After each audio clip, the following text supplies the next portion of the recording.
नमस्कार दोस्तों। आज हम क्लास 9th का चैप्टर 1 साइंस का मैटर इन और सराउंडिंग पढ़ेंगे। इसका क्वेश्चन आंसर देखेंगे। क्या क्वेश्चन आंसर है? पहला जो क्वेश्चन है इसको पढ़ते हैं। निम्नलिखित में से कौन सा पदार्थ है? कुर्सी, वायु, स्नेह, गंध, घृणा, बादाम, विचार, शीत, नींबू, पानी, इत्र या सुगंध। तो पदार्थ कौन सा है? तो कुर्सी हो गया, वायु हो गया, बादाम हो गया, नींबू हो गया, पानी हो गया। पदार्थ के उदाहरण है क्योंकि इनके कुछ द्रव्यमान होते हैं और ये आयतन घेरते हैं। ये आयतन घेरते हैं।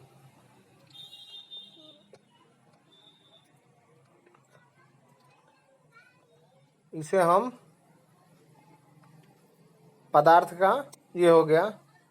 दूसरा हम समझते हैं कि निम्नलिखित प्रेक्षण के कारण बताए गए गर्मा गर्म खाने की गंध कई मीटर दूर से आपके पास पहुंचती है, लेकिन ठंडे खाने की महक के लिए आपको उसके पास पहुंचना पड़ता है।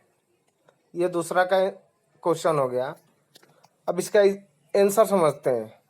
गर्मा गर्म खाने की गंध कई मीटर दूर से हमारे पास पहुंच जाती है क्योंकि तापमान बढ़ने से खाना निकलने वाली गैसों की कणों की गति बढ़ जाती है, जिससे उसकी गतिज ऊर्जा भी बढ़ जाती है तथा ठंडे खाने की महक की तुलना में विसरण तेजी से होता है। अर्थात गर्म गैसों का विसरण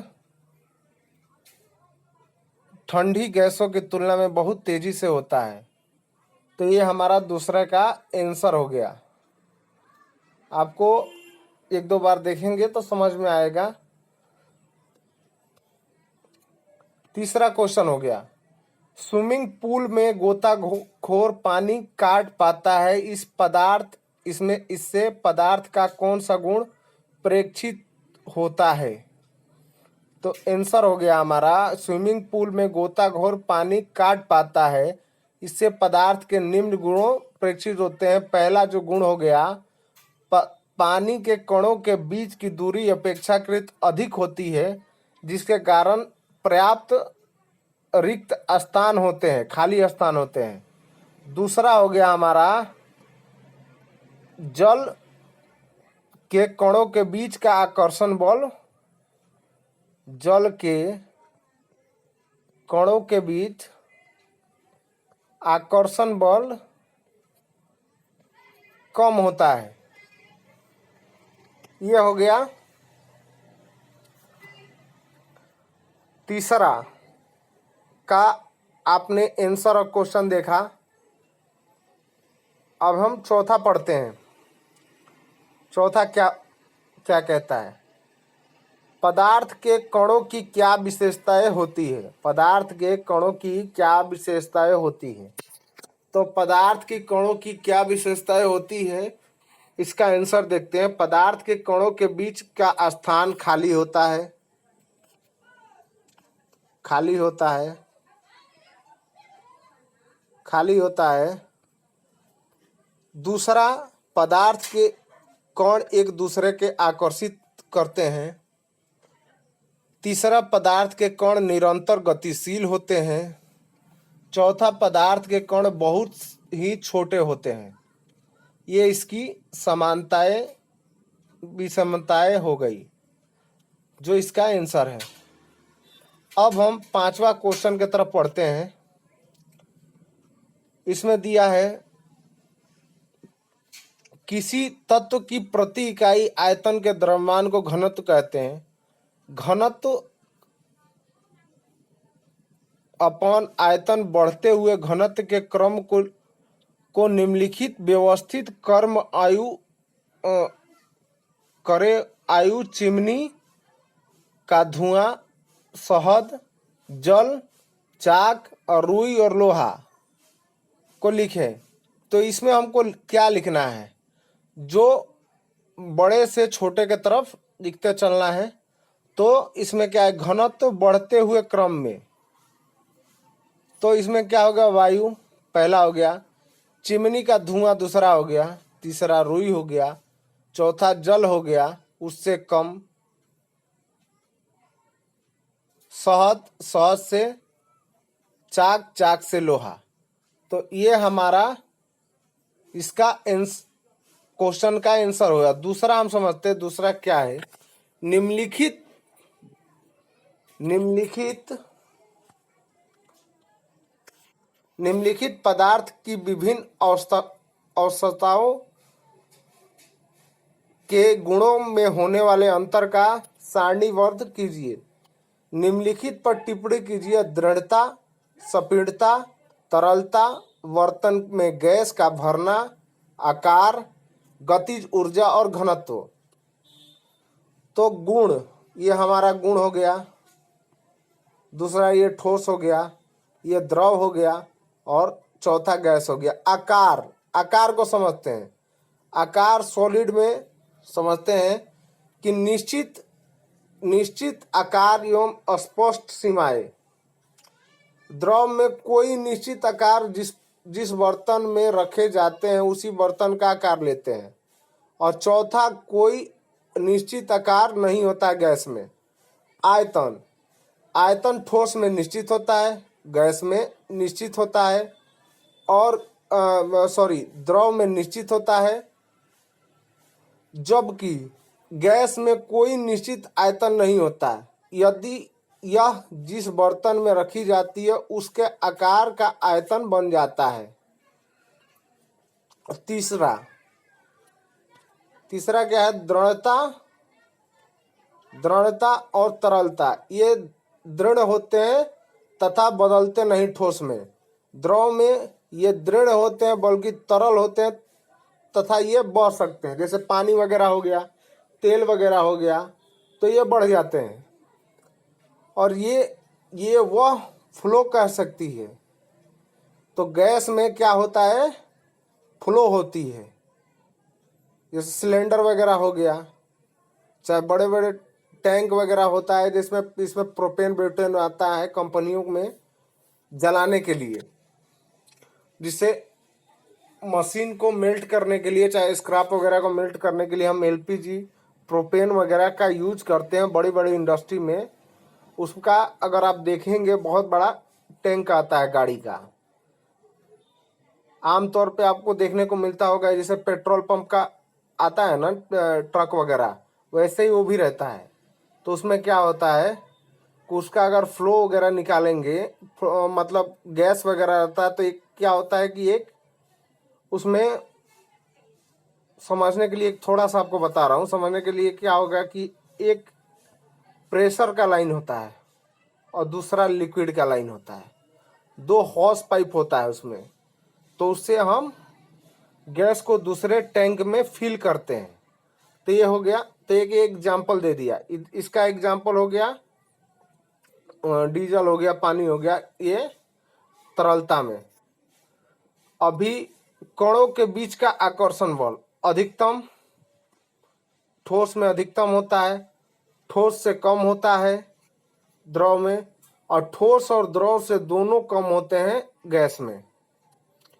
कणों की स्थिति, कण बहुत आसपास होते हैं, जैसे ईंट को समझिए तो चारों तरफ से घेरा हुआ है, तो ये हमारा इसके पास समझिए तो इसमें कण बहुत आसपास होते हैं। कणों के बीच की दूरी ठोस से ज्यादा अर्थात पर्याप्त स्थान रिक्त होते हैं, खाली होते हैं। और गैसों में कणों के बीच बहुत अधिक रिक्त स्थान अर्थात ठोस द्रव दोनों से ज्यादा होते हैं। कंप्रेसिबिलिटी, संपीड़ितता, ठोस में नहीं के बराबर होता है, द्रव में संपीड़ितता होता है, संपीड़नीय कंप्रेसिबिलिटी होती है। और तीसरा गैस में हमारा, गैस में सबसे ज्यादा होता है हाई कंप्रेसिबिलिटी। सातवां क्या है? विसरण। एक ठोस पदार्थ दूसरे ठोस पदार्थों के साथ विसरण नहीं होता। द्रव में ठोस तथा गैसों का आकार का विसरण होता है, जबकि गैसों में अन्य गैसों के साथ विसरण तीव्रता के साथ होता है। निम्नलिखित गुणों पर टिप्पणी कीजिए। तो पहला कौन सा गुण हो गया? दृढ़ता, रिजिडिटी। तो इसको हम समझते हैं पदार्थ का वह गुण जो उसे बाह्य बल के विरुद्ध अपने आकार को बनाए रखने की चेष्टा करता है, वह दृढ़ता कहलाता है। ठोस में कणों के बीच आकर्षण बल अधिक होता है, इसलिए ये दृढ़ होते हैं। द्रव और गैस दृढ़ नहीं होते, इसे हम दृढ़ता कहते हैं। ये एग्जाम्पल के तौर पे हो गया, द्रव और गैस दृढ़ नहीं होते जबकि ठोस दृढ़ होता है। ईंटा वगैरह देखेंगे एग्जाम्पल के तौर पे, तो ये दृढ़ता होती है, वो चारों तरफ से। एक तो उसको हम पढ़े कि जैसे ठोस में क्या होता है, ये अपना ईंट हो गया। द्रव में क्या होता है? अपना पानी हो गया।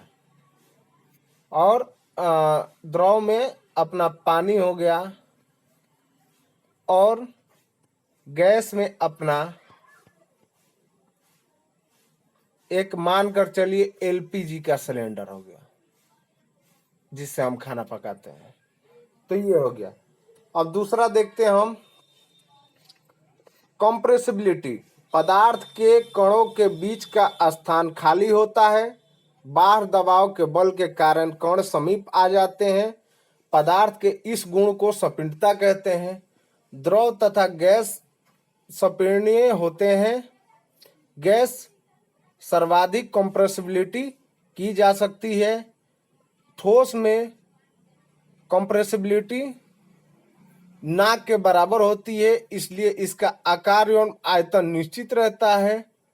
इस गुण के कारण अत्यधिक आयतन की गैस को एक कम आयतन वाले सिलेंडर में संपीड़ित किया जा सकता है। तो इसको हम इस तरह से समझेंगे। जबकि तरलता किसे कहते हैं? पदार्थ के बहने की प्रवृत्ति को तरलता कहते हैं। द्रव तथा गैस बहती है, इसलिए इसको पदार्थ कहते हैं। ठोस बिल्कुल नहीं बहते। गैस सभी दिशाओं में बह सकती है। गैसों की तरलता द्रव से अधिक होती है, क्योंकि इनमें कणों के बीच की दूरी अपेक्षाकृत बहुत अधिक होती है तथा ये आकर्षण बल कम होता है। बर्तन में गैस का भरना। किसी बर्तन में गैस को आसानी से भरा जा सकता है, क्योंकि इसमें इसके कण सभी दिशाओं में तीव्र गति से चलते हैं तथा बर्तन के पूर्णतः में फैल जाते हैं। ऐसे इसके कणों के अत्यधिक गतिज ऊर्जा नगण्य और अंतरामिक बल के कारण होता है। आकार समझते हैं। आकार क्या होता है? ठोस पदार्थों के अधिकतम इंटरमोलिकुलर फोर्स होता है। आंतरिक बल, इनका आकार निश्चित होता है, जबकि द्रव तथा गैस उस बर्तन के आकार का ग्रहण कर लेते हैं। इनमें उन्हें रखा जा सकता है और इनका आकार निश्चित नहीं होता है। द्रव और गैस का गतिज ऊर्जा किसे कहते हैं? एक बार ये समझिए, पदार्थों के कणों के गति के कारण उसमें ऊर्जा आसानी से गति के कारण उसमें ऊर्जा का आना जाना गतिज ऊर्जा कहलाती है।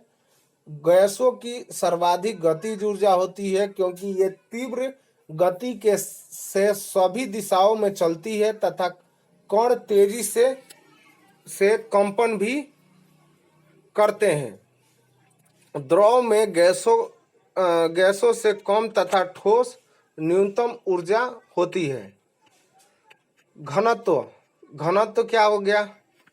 घनत्व किसी पदार्थ का घनत्व की इकाई और आयतन के बराबर होता है।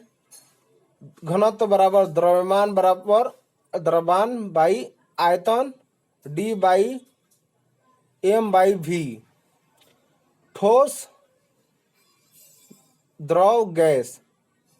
ठोस अधिकतम हो गया, गैस न्यूनतम हो गया। बढ़ते हुए क्रम में इसको लिखा गया है। तो ये हमने 7 पॉइंट पढ़ा हमने। क्या क्या पढ़ा इसमें? दृढ़ता, कंप्रेसिबिलिटी, संपीड़ितता, तरलता। तरलता के बाद बर्तन में गैस का भरना, आकार, गतिज ऊर्जा, घनत्व, ये सब हमने पढ़ा। अब हम तीसरे का कारण बताने वाला पढ़ते हैं। गैस पूरी तरह उस बर्तन को भर देती है जिसमें इसे रखते हैं। गैस की बर्तन की दीवारों पर दबाव डालती है। लकड़ी की मेज ठोस कहलाती है। हवा में आसानी से अपने हाथ को चला सकते हैं, लेकिन एक ठोस लकड़ी के टुकड़े में हाथ चलाने के लिए आपको कराटे की दक्ष होना पड़ेगा। ये सब क्वेश्चन हो गया। इसका आंसर हम देखते हैं। क्या आंसर होगा? आंसर हो गया कि गैसों के कणों की गतिज ऊर्जा अत्यधिक होती है तथा इसके बीच का आकर्षण बल ना के बराबर होने के कारण सभी दिशाओं में तीव्र गति से विचरण कर सकती है तथा जिस बर्तन में रखी जाती है उसे वह पूरी तरह भर लेती है। दूसरा जो हम पढ़ते हैं, दूसरा क्या है? गैस की बर्तन की दीवारों पर दबाव डालती है। तो गैस की अवस्था में कणों की गति अनियमित तथा तीव्र होती है। इस कारण ये कण आपस में एवं बर्तन से दीवारों से टकराती है। बर्तन के दीवारें गैस के कणों के द्वारा प्रति इकाई क्षेत्रफल वाले गैस के कारण दबाव बनाते हैं। लकड़ी के मेज ठोस कहलाती है क्योंकि एक दृढ़ वस्तु है जिसका आकार और आयतन निश्चित होता है, इसी सीमाएं स्पष्ट होती है तथा ये संपीड़न नहीं होते। ये सभी गुण दिशाओं में कहलाते हैं कि लकड़ी का मेज ठोस होता है। हवा में हम आसानी से अपना हाथ चला सकते हैं क्योंकि हवा के कणों के बीच अत्यधिक रिक्त स्थान बहुत दूर दूर होते हैं और कणों के बीच ये बहुत कम नगण्य होता है, इसलिए बहुत कम उसे हटा सकते हैं। जबकि ठोस लकड़ी के बीच के टुकड़ों बिल्कुल आसपास बंधे होते हैं तथा मजबूत आकर्षण बल के कारण दृढ़ संरचना, जिसे तोड़ने के लिए अत्यधिक मात्रा में बल का प्रयोग करना पड़ता है, जैसे कि कराटे में दक्ष लोग करते हैं। जैसे कराटा वगैरह में जैसे कुछ कुर्सी मेज को तोड़ देते हैं, ईंट को तोड़ देते हैं, इसका यही मतलब हुआ। ऐसे आप ठोस को नहीं तोड़ सकते, उस पे बल लगाना पड़ता है। अब हम चौथा देखते हैं क्या क्वेश्चन कहता है। समांतर ठोस पदार्थों की उपेक्षा द्रवों का घनत्व कम होता है, लेकिन इसमें आपने बर्फ के टुकड़े को जल में तैरते हुए देखा है। पता लगाइए ऐसा क्यों होता है।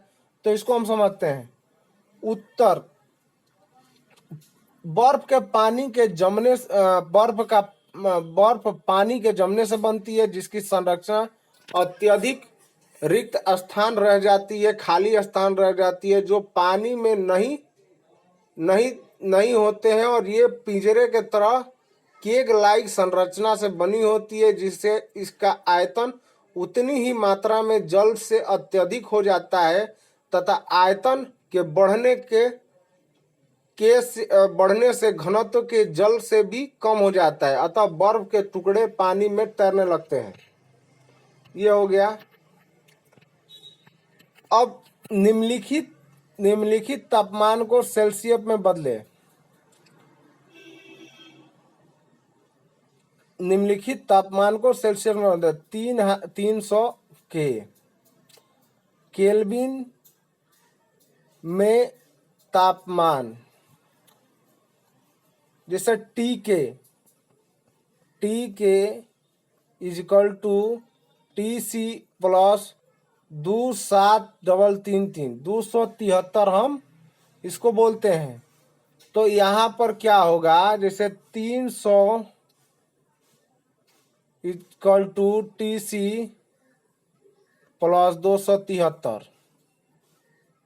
तो इसमें क्या होगा, जब इसको हम करेंगे तो TC बाहर आ जाएगा, और TC बाहर आया तो जैसे हम लोग जोड़ घटाव करते हैं तो इसमें क्या होगा, 273 कर लेते हैं तो हमारा 27 डिग्री सेल्सियस निकल गया।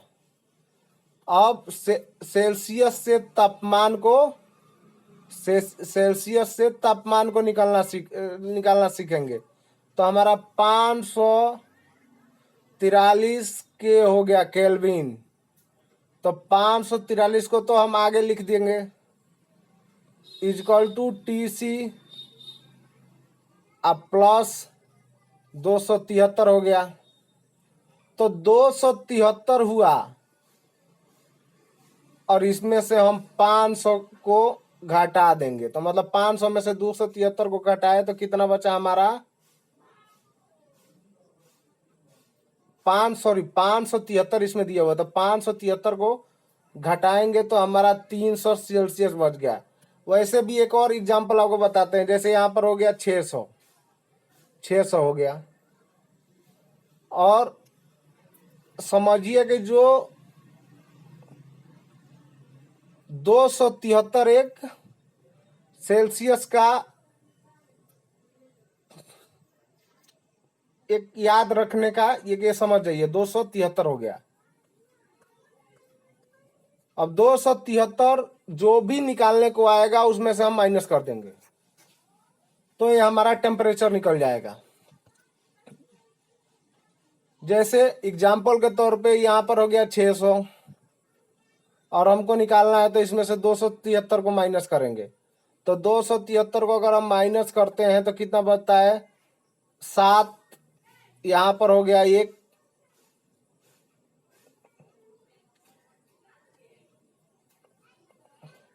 एक साधारण भाषा में जैसे हम 400 का निकाल रहे हैं, तो 400 में से 273 किए तो हमारा 177 बचता है। ये 7 हो गया, सॉरी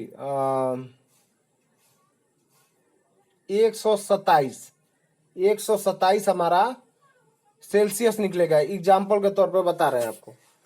अब दूसरा क्वेश्चन पढ़ेंगे।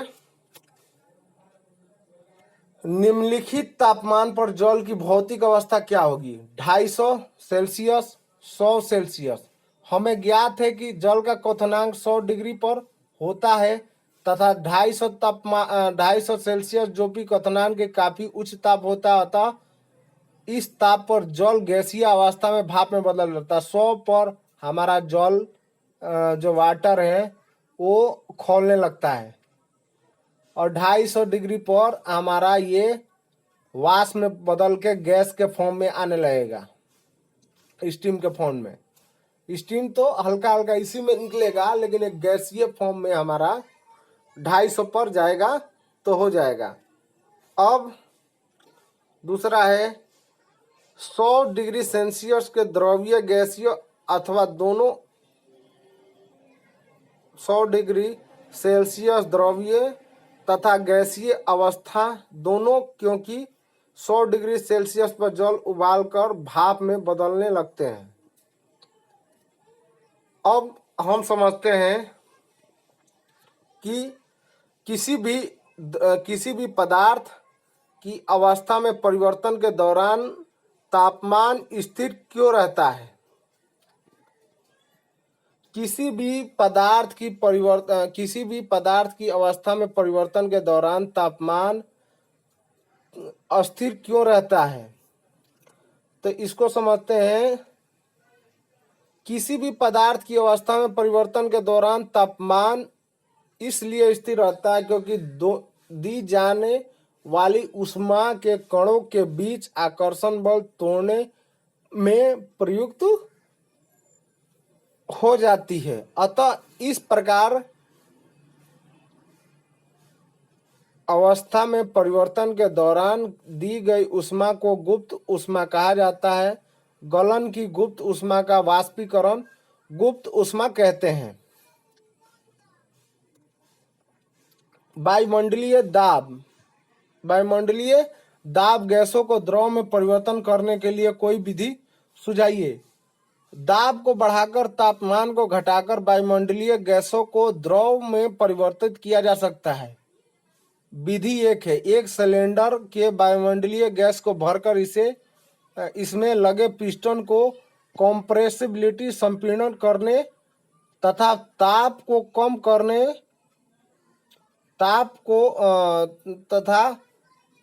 कम करने पर पदार्थ के कण समीप आ जाते हैं तथा ये द्रव में बदल जाते हैं। यहाँ पर एक एनसीईआरटी बुक का डायग्राम में देखिए, ये जो हमारा हो गया गैस हो गया, ये जो गैस हो गया, ये ऊपर का पार्ट हो गया, ये हो गया जो कर्क हो गया। दूसरा ये हमारा वायुमंडलीय दाब हो गया जो यहाँ पर ये प्रेशर हो रहा है, और ये जो जिसको हम कंप्रेस कर रहे हैं तो कंप्रेसिंग के फॉर्म में ये देखिए द्रव के रूप में दिखाई दे रहा है। तो ये हम समझ गए, ठीक है, कि इसमें एक चित्र के माध्यम से आपको समझना पड़ेगा। ये पहला हो गया ये पिस्टन, ये गैस हो गया, ये कार्क हो गया पहले पॉइंट में। दूसरे पॉइंट में ये हमारा वायुमंडलीय एटमॉस्फेरिक प्रेशर हो गया। तीसरे पॉइंट में हमारा दाब हो गया, द्रव हो गया। तो ये हमारा हुआ। अब हम समझते हैं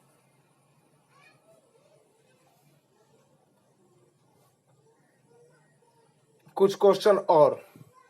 फिर से एक बार और आपको बताता हूं। क्लास नाइन्थ का फर्स्ट यूनिट हमारे आसपास पदार्थ का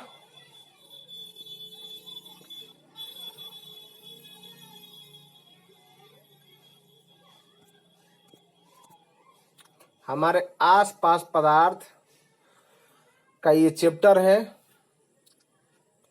अब हम समझते हैं कि गर्म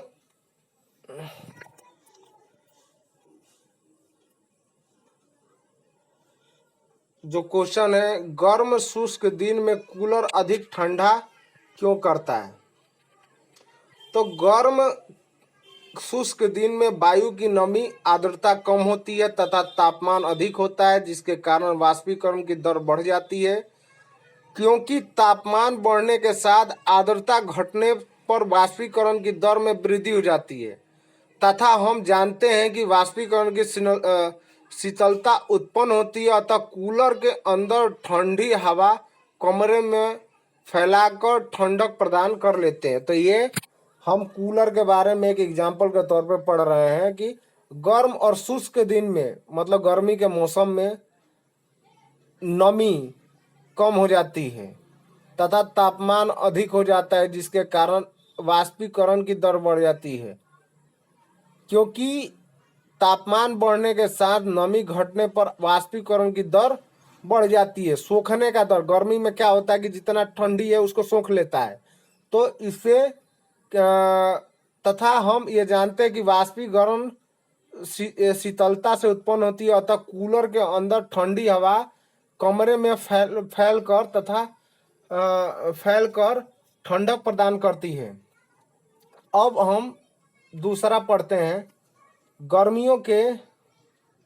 गर्मियों में घड़े का जल क्यों ठंडे होते हैं। तो घड़े में बहुत अधिक संख्या के में छिद्र पोरेस होते हैं पोरेस होते हैं जिनसे पानी बाहर रिश्ता है। तो घड़ा आप लाए होंगे, आप देखे होंगे कि पानी डालेंगे तो ऐसा नहीं रहता कि जैसे हम बाल्टी में किए, वो दोनों तरफ से पानी हल्का हल्का सिरता रहता है, स्पिलिंग होता रहता है तथा इसका वाष्पीकरण हो जाता है। इसी तरह मटके के ऊपर पानी बाहर से आता है और वाष्पीकरण में कमी हुई ऊर्जा को पुनः मटके के घड़े में शेष बचे जल से वाष्पीकरण की गुप्त ऊष्मा के रूप में ले लेता है। यह प्रक्रिया के चलते चूंकि घड़े के जल से ऊष्मा अवशेषित होती है तथा वाष्पीकरण होता है, इसलिए मटके का जल ठंडा हो जाता है।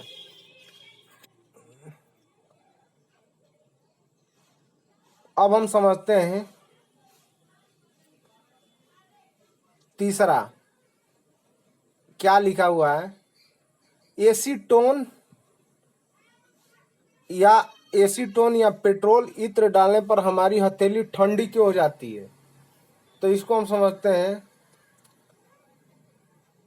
एसीटोन या पेट्रोल डालने पर इत्र डालने पर हमारी हथेली ठंडी हो जाती है क्योंकि इसके कण हथेली या उसके आसपास से ऊर्जा प्राप्त कर लेती है और वाष्पीकृत हो जाती है, जिससे हथेली पर शीतलता महसूस होती है। वाष्पीकरण के कारण शीतलता होती है।